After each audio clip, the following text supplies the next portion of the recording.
grew up surrounded by violence. His homeland of Algeria was mired in conflict between native Algerians and colonizing French Europeans. He lost his father in the First World War and was deemed unfit to fight in the Second. Battling tuberculosis in France and confronting the war's devastation as a resistance journalist, Camus grew despondent. He couldn't fathom any meaning behind all this endless bloodshed and suffering. He asked, if the world was meaningless, could our individual lives still hold value? Many of Camus' contemporaries were exploring similar questions under the banner of a new philosophy called existentialism. Existentialists believe people were born as blank slates, each responsible for creating their life's meaning amidst a chaotic world. But Camus rejected their school of thought. He argued all people were born with a shared human nature that bonded them toward common goals. One such goal was to seek out meaning, despite the world's arbitrary cruelty. Camus viewed humanity's desire for meaning and the universe's silent indifference as two incompatible puzzle pieces, and considered trying to fit them together to be fundamentally absurd. This tension became the heart of Camus' philosophy of the absurd, which argued that life is inherently futile. Exploring how to live without meaning became the guiding question behind Camus' early work, which he called his cycle of the absurd. The star of this cycle, and Camus' first published novel, offers a rather bleak response. The Stranger follows Meursault, an emotionally detached young man who doesn't attribute much meaning to anything. He doesn't cry at his mother's funeral. He supports his neighbor's scheme to humiliate a woman. He even commits a violent crime. But Meursault feels no remorse. For him, the world is pointless, and moral judgment has no place in it.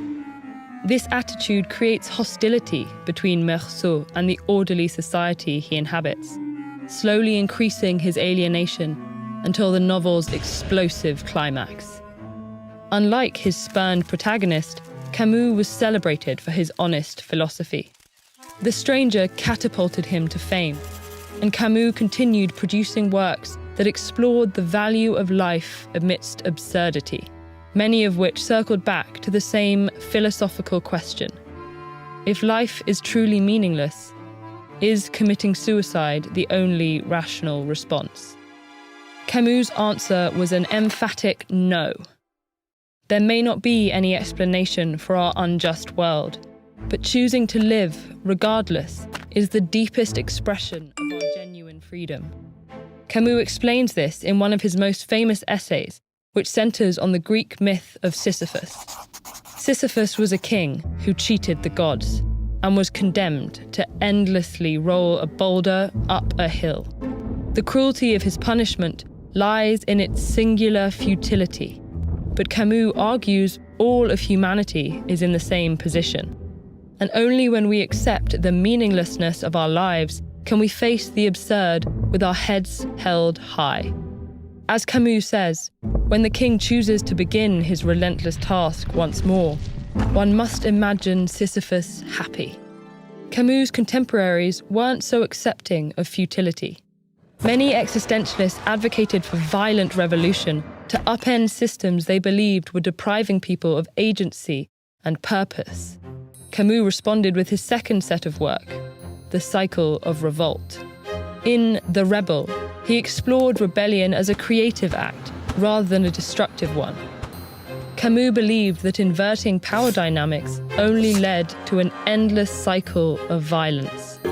Instead, the way to avoid needless bloodshed is to establish a public understanding of our shared human nature.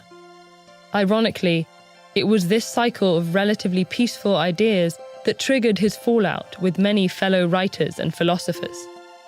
Despite the controversy, Camus began work on his most lengthy and personal novel yet, an autobiographical work entitled The First Man. The novel was intended to be the first piece in a hopeful new direction. The Cycle of Love. But in 1960, Camus suddenly died in a car accident that can only be described as meaningless and absurd. While the world never saw his cycle of love, his cycles of revolt and absurdity continue to resonate with readers today. His concept of absurdity has become a part of world literature, 20th century philosophy, and even pop culture. Today, Camus remains a trusted guide for moments of uncertainty.